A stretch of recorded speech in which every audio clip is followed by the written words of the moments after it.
साफ्रोमबो फरायसाफ्रा थुनलाइ सिबिनांगौ, थुनलाइयाव आखाइ होनांगौ। थुनलाइनि गेजेरजों जों गावखौ गोथां खालामनानै जों लाखिनो हायो। जों बयबो मिथिगौ मानसिया थैसुला, नाथाय थुनलाइया जोंखौ गोथां खालामो। जेरै महात्मा गान्धी बिथाङा थैलांदोंब्लाबो जोंनि गेजेराव बिथाङा थांनानै दङ। एपिजे आब्दुल कालाम बिथाङा रुंसारि जालांबाय, बिथांनि देहा थै मोदोम गासिबो हाजों गोरोबलांबाय, नाथाय बिथांनि सान्थौआ थुनलाइनि गेजेरजों दिनै जोंनि गेजेराव गोथां जानानै दङ। गसाइगाव बिएड कलेजाव जोंनि हायनामुलिया बाथि खन्थाइ सान फालिदों। बे हाबाफारियाव गाहाय आलासि महरै बाहागो लाफैदों बड'लेण्ड मुलुगसोलोंसालिनि एसिस्टेन्ट प्रफेसर डक्टर रुपाश्री हाज'वारी। बे बुब्लियाव जोङो गांथाम बिजाब बेखेवदों। हायनामुलिनि गांसे खन्थाइ बिजाब, बेखौ हायनामुलि मोन्थोर सिबियार फेहेर खुगा लाइसि सेथि बिसान 2024 बेखौ बेखेवदों गाहाय आलासि बिथाङानो। आरो लोगोसे जोंनि गसाइगाव बिएड कलेजनि सासे लेक्सारार डक्टर अलंबार स्वर्गियारी बिथां लिरनाय गुदि नुथाय आरिमु बेखौबो बेखेवनानै होदों। आरो बेखौ बेखेवदों बर' थुनलाइ आफादनि मानगोनां भाइस प्रेसिडेन्ट निलिमा बसुमतारी आब'आ। आरो लोगोसे गांसे बिजाब बेखेवबावनो मोन्दों आंनि आखाइजों, बेनो जाहैबाय दान खोमसि हरनि हाथरखिफोर। आरो बे बिजाबखौ लिरदों बिश्वनाथ नार्जारी बिथाङा।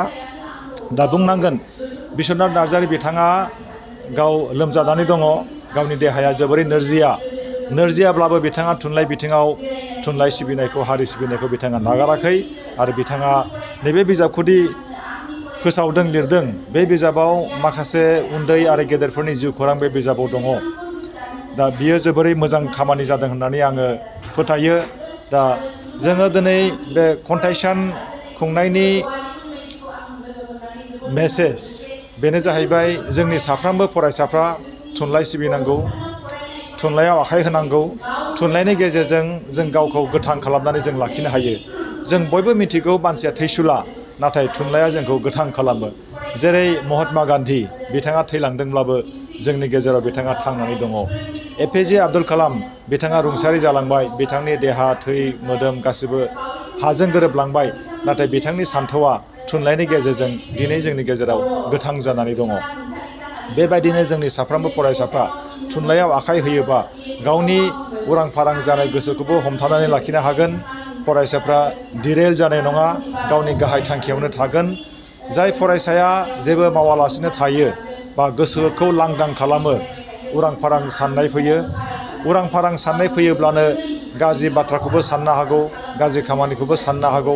बेनिखायनो फरायसाफोरखौ आङो बुंगोन जाहाथे फरायसाफ्रा ओरैनो थानाय समाव खन्थाइ लिरो, सल' लिरो, बा खन्थाइ फरायो बा सल' फरायो।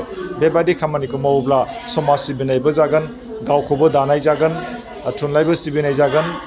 दा जों दिनै हायनामुलिया 2019 मायथाइयाव जोनोम होनानै दिनैसिम जोङो थुनलाइ सिबिबोगासिनो दङ। गसाइगाव बिएड कलेजनि साफ्रोमबो बर' फोरोंगिरि, बर' फरायसुला फरायसुलि बिथांमोनहा बेयाव बाहागो लायो। आरो दाननि जोबथा अक्ट'आव, जोबथा सप्तायाव जोङो खन्थाइ आवरायनाय मोनसे हाबाफारि लायो।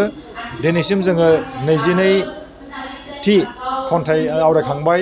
बिब्दिनो जोङो बे हाबाफारिखौ जों लालांबाय थागोन। आरो जोंनि हरनो गोनां मेसेजआ बेनो जे थुनलाइखौ जों बयबो सिबिनांगौ। दिनै बे हाबाफारियाव बर' थुनलाइ आफादनि मानगोनां भाइस प्रेसिडेन्ट निलिमा बसुमतारी बिथाङाबो नुजाथिफैदों। आरो बड' राइटार एकाडेमि गसाइगाव बेनि आफादगिरि भबानि बाग्लारि बे आब'आबो नुजाथिफैदों। आरो गसाइगाव ओनसोलनि बैसोगोरा थुनलाइगिरि आब'मोन आदामोन बिथांमोनहा नुजाथिफैदों। आरो जोंनि बारग' फरायसाफोर नुजाथिफैदों। हाबाफारिया जोबोरै मेहेर गोनां जादों।